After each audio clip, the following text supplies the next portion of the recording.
Hi guys, this is Ratchet Throw and we are playing Criminal Case Elite mode and we are in traveling time because one of you guys kept suggesting me to do another case in this season and you said case 21 and I first thought before I started this game that it meant this one right here, but it turns out it's case 21 is the first one in Age of Sail, so but I'm going to do it anyway, so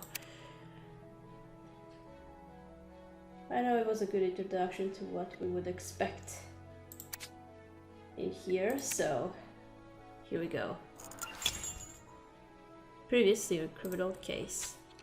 Everyone, get ready to time jump.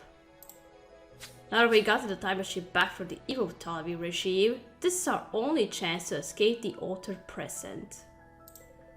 And go back in time to fix the past, before the Ptolemy's faithful agent Ammon changed history in their favor and created a huge, oppressive empire where our world should be.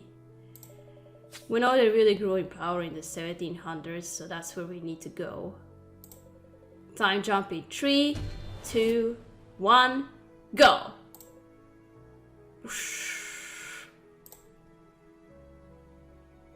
Bravo Island, Cape Verde, 1719. So Katrina landed on Bravo Island in Cape Verde at the beginning of the 18th century. Orlando did an amazing job on these British privateer uniforms for us. We'll blend right in. We're supposed to be privateers. You mean like pirates? How exciting. Not pirates exactly. Privateers were hired by the British government to protect their commercial ships from attack. Well, that should come in handy since we're here to make sure the Ptolemies don't take over the trade routes, and England was the strongest presence in the Caribbean at the time. All we need to do is figure out exactly how Ammon sees those trade routes for the Ptolemies, and undo it. Piece of cake. Perhaps not easy, but investigation is what we do best. We can start by exploring this port to see what we can find out from the people here. Katrina, let's check out the port. Okay.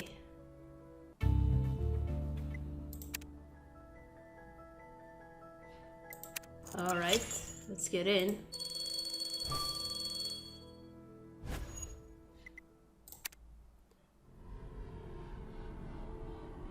The hardest criminal case game when it comes to crime scenes.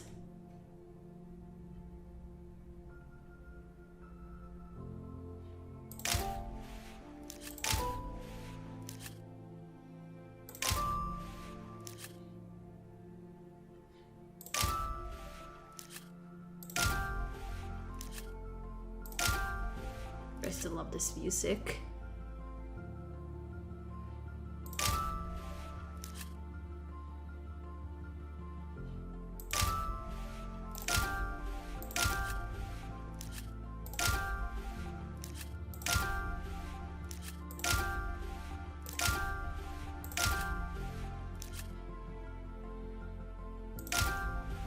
Go.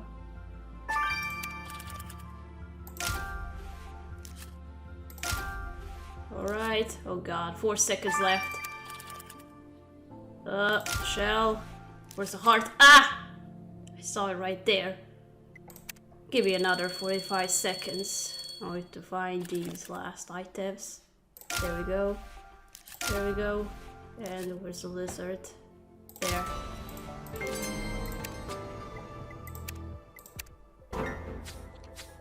Katrina, that man is dead.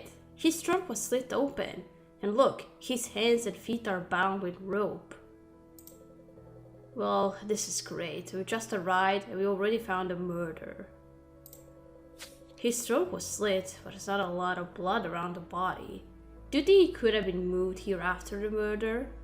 Yeah, could be that. You're right. Let's stick to the clues in front of us. There's a button missing from his coat. It might have been torn off in the struggle. I see here that his uniform suggests he's in the British Navy. You're right, this epaulette looks like it could be a good first clue.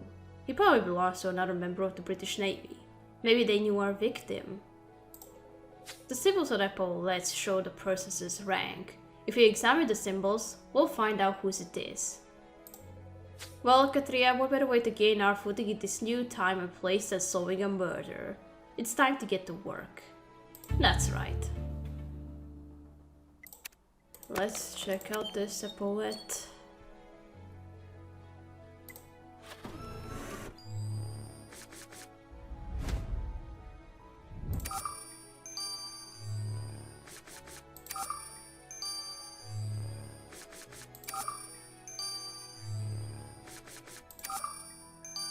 Here we go. Captain Shadrach. Okay. Katria, the symbols of the epaulette you found near the Witty were used to designate a captain in the British Navy. It looks like a Captain Ellis Shadrach came through Brow Island in 1719 on his ship, the HMS Highmore. Let's seek out the captain and see what he can tell us about the victim. Okay.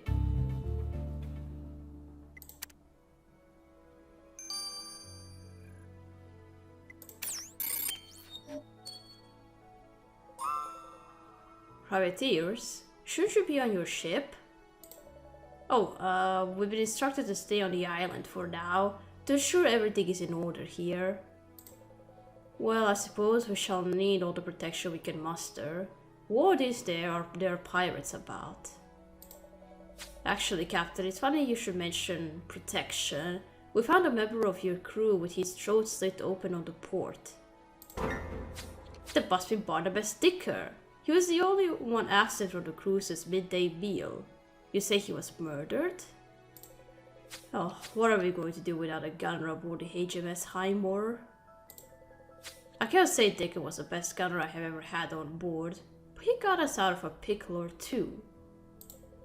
This is terrible news. I shall have word sent back to Officer Dixon's family at once.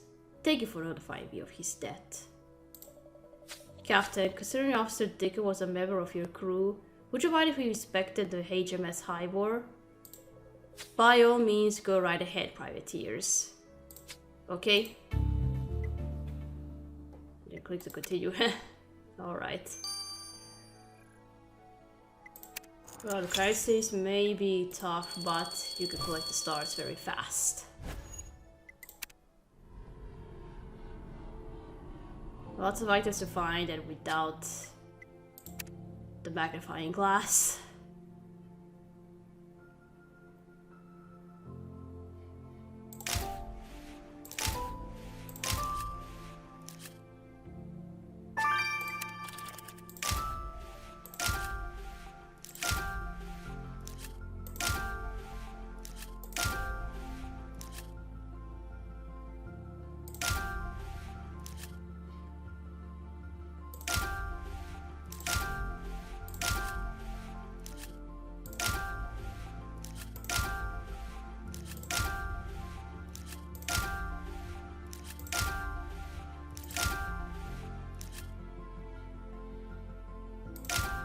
Oh. Blood.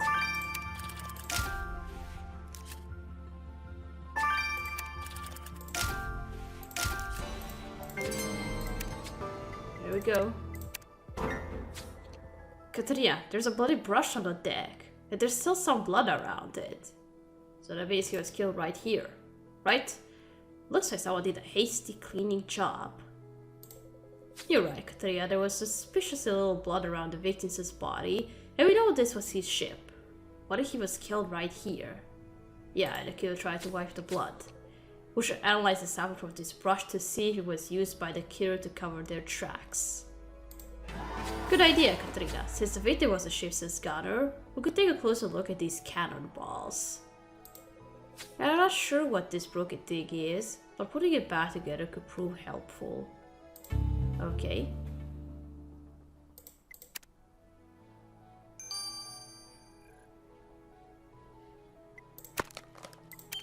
Alright, let's look around the cannonballs.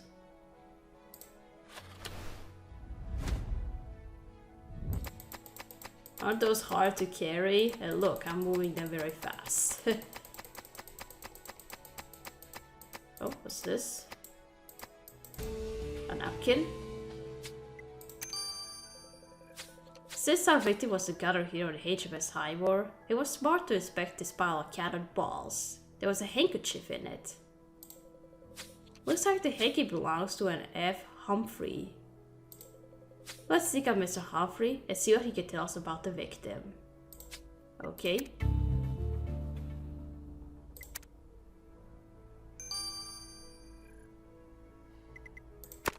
Now the brush. Let's look. If the killer left something, got it.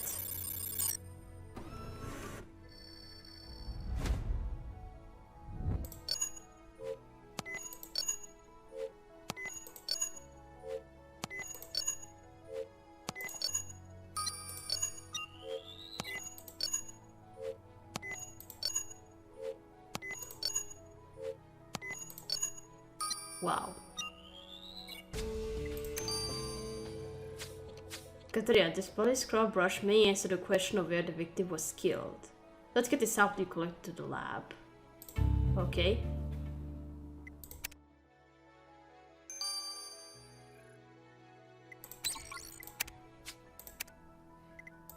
Alright, now let's restore this torn canvas.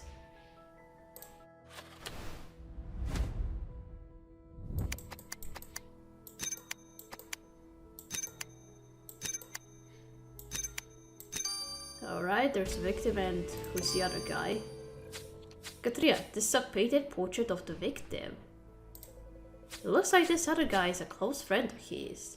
The back of the portrait says his name is Jorge de la Cruz. If this Jorge is somewhere around here, we should speak with him. Am I pronouncing it right? Jorge?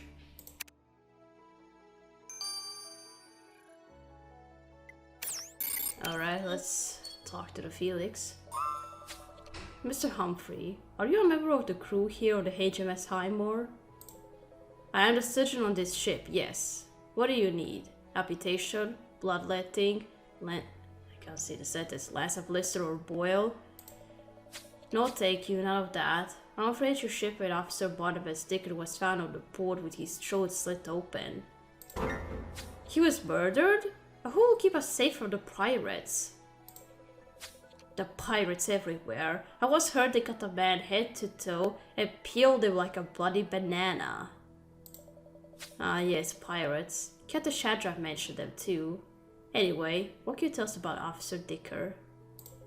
Between the rocket of the ship and the nurse of the patients, one of us lent an extra set of hands that proved helpful during some of my more difficult procedures. I do not know who could have done this terrible thing, but I'm afraid of what it could be for the rest of us.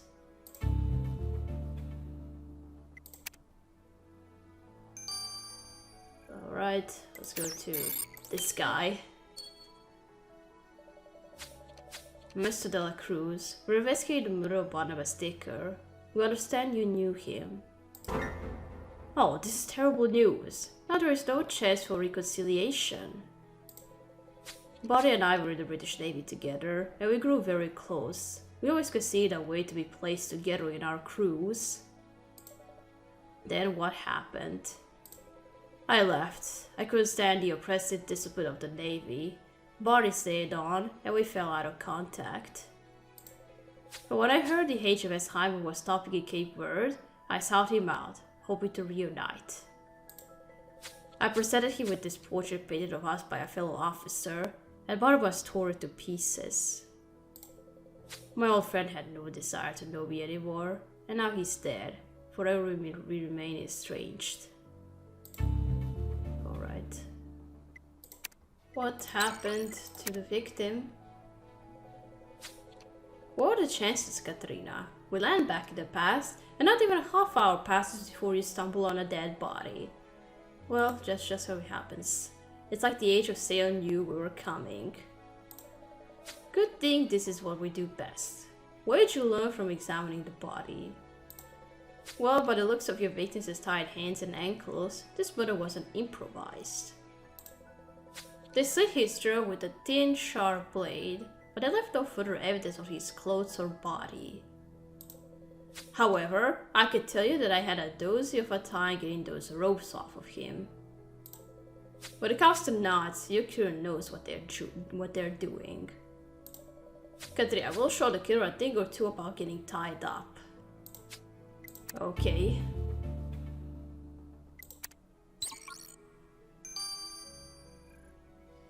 Alright, now the blood. How exciting to be here in the age of sail, Katarina. I remember my days as a youngster, sailing on my father's yacht. The salt on the air, the crisp flap of the sails, the smell of spilled blood. Katarina took that blood sample from a scrub brush on the deck of the victim's ship. Well, it's definitely the victim's blood, which basically was your killer who handled the brush. But I found something else that could be helpful. There were traces of grease that came from salt pork the killer had on their hands when they used the scrub brush. Salt pork is basically pork belly covered and stored in salt to keep it preserved for a long time, and as such, it was a staple food for sailors in this era. Of course, I checked with Janice. No salt pork in the victim's system, so the killer ate salt pork. Once we find their identity, Katrina, we'll make sure our killer is well preserved too. Okay. Katrina, we've come to Cape Verde during the Age of Sail to find out how the Egyptian trading company gained a monopoly on the trade routes. But we found a British naval officer with his wrists tied and his throat slit. I would suggest that Dicker was actually murdered on the deck of the HMS Highmore and that his body was moved onto the port. We met Dicker's captain, who told us that despite not being the strongest link on the ship, Dicker proved his worth as a gunner. There's also the HMS Highmore's surgeon Felix, who believes pirates are responsible for the murder. Then there was Dicker's old friend Horsch, who left the Navy to live on his own terms, and who was shunned by Dicker when he came to rekindle their friendship. Katrina, you gotta try some of this grog stuff. It's delish. Oh, you're drunk again. Jack, are you drunk? Only a little. But I was talking to a guy at the tavern, and I learned some stuff about your victims where the place he was before he got killed. Well then, something useful at least.